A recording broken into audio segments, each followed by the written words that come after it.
Hello everyone, this is Wale Farron. I'm a tech entrepreneur and welcome to another episode of Tech Roundup, the last episode for the year.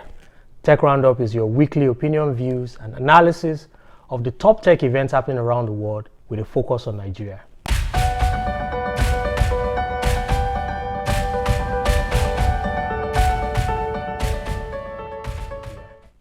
Last week, we started the first part of my evaluation of my Fintech predictions for 2019. Today, we'll conclude that review by looking at the last 5 predictions for the year.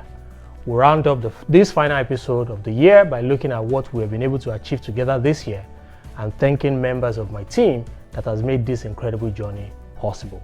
With me to do the analysis of the prediction is Wale Farron.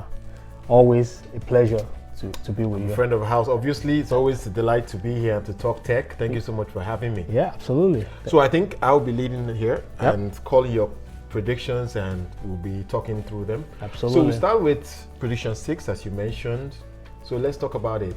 You called it and you said there would be more consolidation for payment acceptance. You said that consumers will start responding more to payment channels like USSD and QR. And indeed, we did see that. We saw volume spike, especially for USSD. Overall, what would you say can we learn from how that whole area evolved in 20? I think for Nigeria, it was only a matter of time. We have, bottom of the pyramid, where we have a lot of people, not as sophisticated as the other part of the, if you segment our population.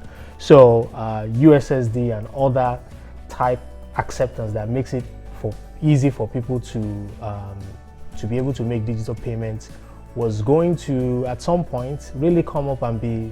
I think it has clearly exploded now. Absolutely. But the big question I will have to ask you is QR. QR doesn't seem to have taken off clearly on the level of USSD. The big question is whether or not it's going to take off.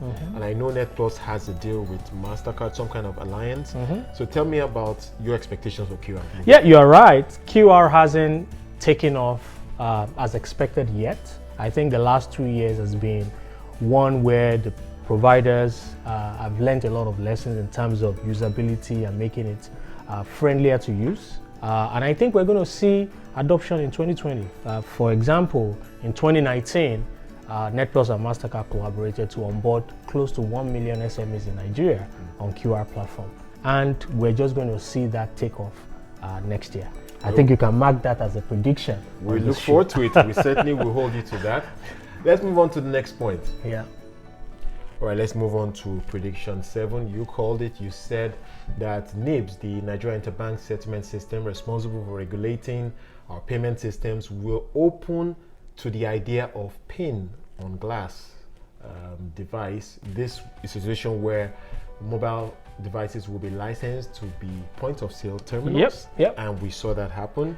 But it does still feel like it's early days with that. It is early days. The idea of PIN on glass is allowing this kind of mobile device to become a point of sale terminal. Obviously, what would then happen is that it becomes really cheap and commonplace, because these days everyone has a smartphone.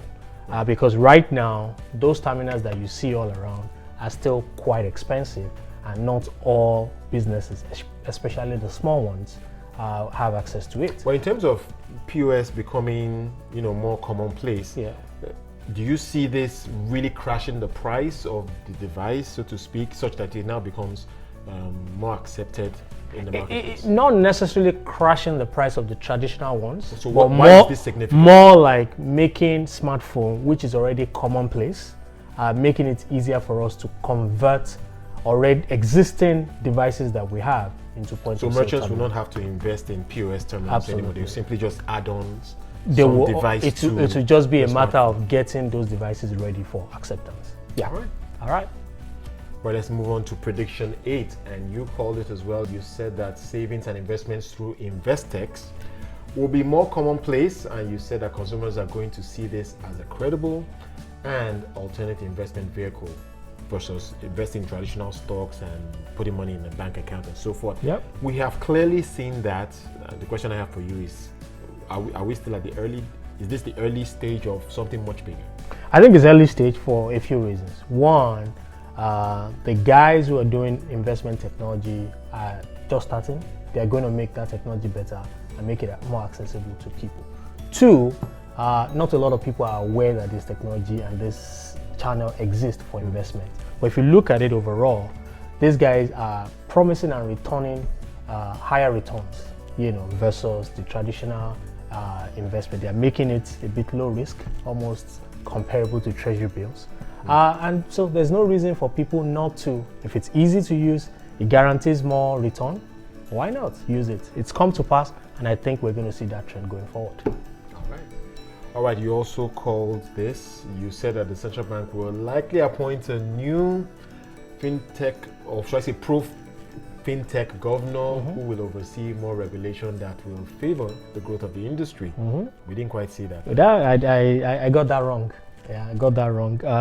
Maybe but we did still see some regulation that were pro-fintech. Yeah. So I must admit that under the leadership of the current governor, we've also seen more focus beyond just banking about fintech, because fintech are here to stay. They are becoming a force to reckon with in financial services. So a few more regulations came out. A few amendments to existing regulations also came out, which shows that there's still focus in that direction. Even though I was not spot on, peripherally there were still things around that the prediction addressed. So we didn't get a new central bank governor, but we saw a more pro-fintech central bank governor. Absolutely. All right, and let's move on to your final prediction.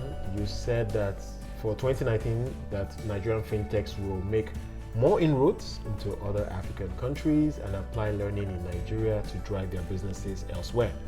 We did see that as well. Absolutely. I think kudos to entrepreneurs in Nigeria who are not just looking at the potential of the Nigerian market, but other African markets where these solutions are applicable. And I think it's easy to say that everyone is competing to that claim to fame as being the real fintech hub of Africa. But would you say that what we're seeing in Nigeria, that Nigeria owns it now, or is it still a toss-up between Nigeria and Kenya?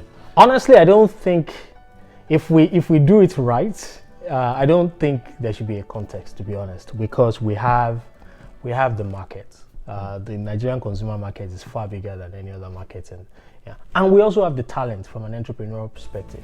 If you go to other markets, you mentioned Kenya, you see that I've had the opportunity to speak with founders from Kenya. Most companies, most startups out of there started and dominated by foreigners.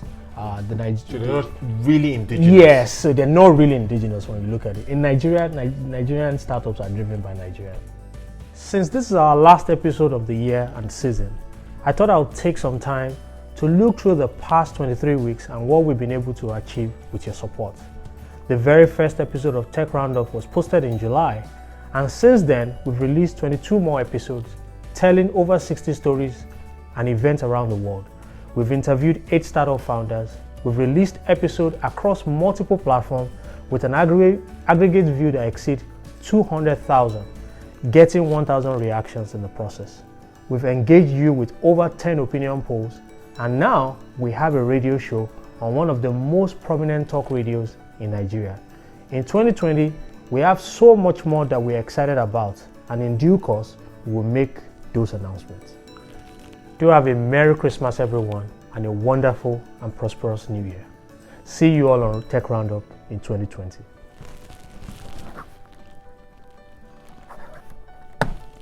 That's it for the year.